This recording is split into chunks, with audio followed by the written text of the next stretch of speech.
નર્મદાની MR arts કોલેજમાં NSUIનું નશામુક્ત campus અભિયાન વિદ્યાર્થીઓ લીધા શપથ। સમગ્ર ગુજરાતમાં વિદ્યાર્થીઓ સુધી ડ્રગ્સ અને બીજા અન્ય નશીલા પદાર્થો પહોંચી ગયા છે, જેને લઈને NSUI દ્વારા નશામુક્ત કેમ્પસ બનાવવાના સંકલ્પ સાથે ગુજરાતની વિવિધ કોલેજોમાં વિદ્યાર્થીઓને જાગૃત કરવામાં આવી રહ્યા છે।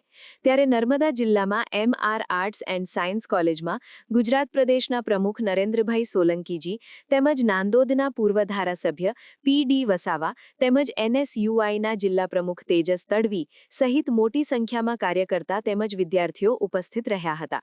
આ કાર્યક્રમમાં ખાસ વિદ્યાર્થીઓ પાસે એક સંકલ્પ પણ લેવડાવવામાં આવ્યો હતો। હું ગુજરાતના એક જાગૃત શપથ લઉં છું કે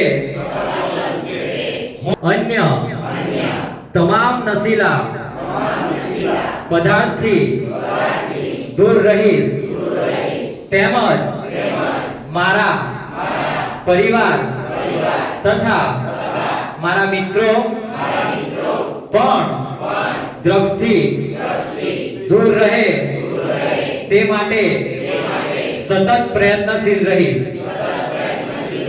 અને મારા કેમ્પસને ડ્રગ્સ મુક્ત કેમ્પસ બનાવવા માટે ઉડતું ગુજરાત ના બનવા દેવા કેમ્પસના અભિયાનને મારું સમર્થન આપું છું। આપણે સમાપનના ભાગરૂપે આપણે રાજાભાઈને વિનંતી કરીશ કે તેઓ સમાપન કરે। તેના જ ભાગરૂપે ગુજરાત NSUI દ્વારા 2026ના દેસાઈ હોલ ખાતે 1500થી વધારે ગુજરાતના ડ્રગ્સ વોરિયર્સની ઉપસ્થિતિમાં કરવામાં આવ્યો હતો અને ત્યાં એક સંકલ્પ લેવામાં આવ્યો હતો કે ગુજરાતના 200થી વધારે કેમ્પસોમાં જઈ અને NSUI આ ડ્રગ્સ મુક્ત અભિયાનને એ વેગ આપશે અને વિદ્યાર્થીઓને અવેર કરશે। ત્યારે એના જ ભાગરૂપે આજે રાજપીપળામાં MR આર્ટ્સ એન્ડ સાયન્સ કોલેજમાં NSUIનો સંકલ્પ ડ્રગ્સ મુક્ત કેમ્પસનો પ્રોગ્રામ કરવામાં આવ્યો હતો। આજે વિદ્યાર્થીઓને અમે કીધું છે કે તમે જે આ NSUI શરૂઆત કરી છે તેમાં વધુમાં વધુ જોડાઈ અને આપણી યુવા પેઢીને બચાવવાનું કામ કરવાનું છે। ત્યારે આપણે સૌ જાણીએ છીએ કે ડ્રગ્સ પેડલરો અત્યારે હાલ જો કોઈ એનું નેટવર્કિંગ ઊભું કરતા હોય તો એ છે કોલેજ કેમ્પસો અને યુનિવર્સિટીઓ। એમાંય જે આ ડ્રગ્સ પેડલરોનો જે ટાર્ગેટ હોય છે એ 18થી 25 વર્ષના વિદ્યાર્થીઓ વધારેમાં વધારે હોય છે।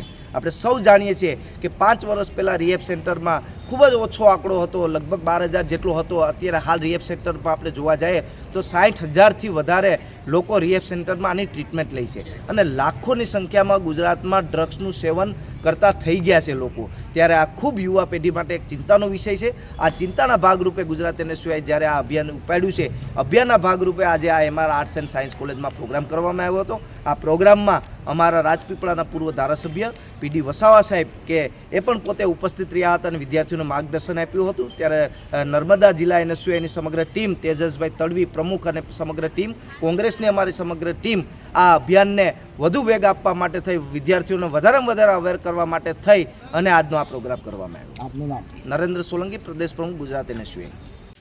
નશાની અંદર પડી ગયા છે ત્યારે આ ડ્રગ્સ મુક્ત કેમ્પસો બનાવવા માટે NSUI દ્વારા સંકલ્પ લેવડાવવામાં આવી રહ્યો છે વિવિધ કોલેજોની અંદર। ત્યારે એના ભાગરૂપે નર્મદા જિલ્લાની અંદર MR આર્ટ્સ એન્ડ સાયન્સ કોલેજની અંદર ગુજરાત પ્રદેશના NSUIના પ્રમુખ નરેન્દ્રભાઈ સોલંકીજી અહીંયાના જે વિદ્યાર્થીઓ છે તેઓને નશામાંથી કઈ રીતે બહાર નીકળી શકાય એ માટે માર્ગદર્શન આપ્યું હતું। એમાં અમને પણ એવી વાત જણાવી હતી કે આ ડ્રગ્સ એ આપણને શારીરિક રીતે તો નુકસાન કરે છે, પરંતુ પારિવારિક રીતે પણ અને યુવા પેઢી માટે પણ આ ખૂબ ગંભીર બાબત છે। ત્યારે આ વ્યસનને ના કરવું જોઈએ આ રીતની અમારા પ્રદેશ પ્રમુખે પણ વાત કરી છે અને એને અનુસરીને વિદ્યાર્થીઓ પણ તેઓની વાત માનીને આવનારા પેઢીને બચાવવા માટે કામ કરશે। તમારું નામ? મારું નામ તરવી તેજસ, NSUI જિલ્લા પ્રમુખ નર્મદા। ખાસ કરીને ગુજરાતમાં નશાખોરીનું પ્રમાણ વધતું જાય છે ત્યારે ગુજરાત NSUI દ્વારા 2026ના શરૂઆતમાં એક સંકલ્પ કરવામાં આવ્યો હતો કે NSUIનો સંકલ્પ ડ્રગ્સ મુક્ત કેમ્પસ અને આમનું લોન્ચિંગ એ 2 જાન્યુઆરીના રોજ ઠાકોરભાઈ દેસાઈ હોલ ખાતે 1500થી વધારે ડ્રગ્સ વોરિયર્સની ઉપસ્થિતિમાં કરવામાં આવ્યું। ત્યારે આજે તેના જ ભાગરૂપે રાજપીપળા ખાતે આજે MR આર્ટ્સ એન્ડ સાયન્સ કોલેજમાં જે NSUIનો સંકલ્પ ડ્રગ્સ મુક્ત કેમ્પસનું પ્રોગ્રામનું આયોજન કરવામાં આવ્યું હતું અને જે વિદ્યાર્થીઓને ડ્રગ્સ અવેરનેસ માટેની જે પ્રોગ્રામ છે NSUIનો તેમાં જોડાવા માટે અપીલ કરવામાં આવી હતી. ત્યારે ખાસ આપણે આજે એ પ્રોગ્રામમાં રાજપીપળાના પૂર્વ ધારાસભ્ય અને અમારા મુરબ્બી એવા PD વસાવા સાહેબ, અમારા NSUIના પ્રમુખભાઈ તેજસભાઈ તડવી, પૂર્વ NSUIના પ્રમુખ, યુથ કોંગ્રેસના પ્રમુખ, તમામ કોંગ્રેસના આગેવાનો પણ એમાં ઉપસ્થિત રહ્યા. NSUIનો ઉદ્દેશ્ય છે કે જે આ વિદ્યાર્થીઓની અત્યારે ટાર્ગેટ કરવામાં આવી રહ્યા છે ડ્રગ્સ માફિયાઓ દ્વારા, તે બંધ થવું જોઈએ અને મારું કેમ્પસ એ ડ્રગ્સ ફ્રી કેમ્પસ થવું જોઈએ. તે જ પ્રણ સાથે આજે આ 95મું NSUIનું કેમ્પસ છે અને જે 200 કેમ્પસની વાત છે તો આવનારા દિવસોમાં બાકીના કેમ્પસોમાં પણ NSUI દ્વારા સમગ્ર ગુજરાતમાં આ NSUIનો સંકલ્પ એ તમામ કેમ્પસોમાં લઈ જવામાં આવશે. સમાચારની અવનવી અપડેટ જોતા રહો નિખરતા ગુજરાત ન્યૂઝ સાથે. નિખરતા ગુજરાત ન્યૂઝને લાઇક, શેર, સબસ્ક્રાઇબ કરો અને બેલ આઇકન દબાવીને સમાચારની ઝડપી માહિતી મેળવો.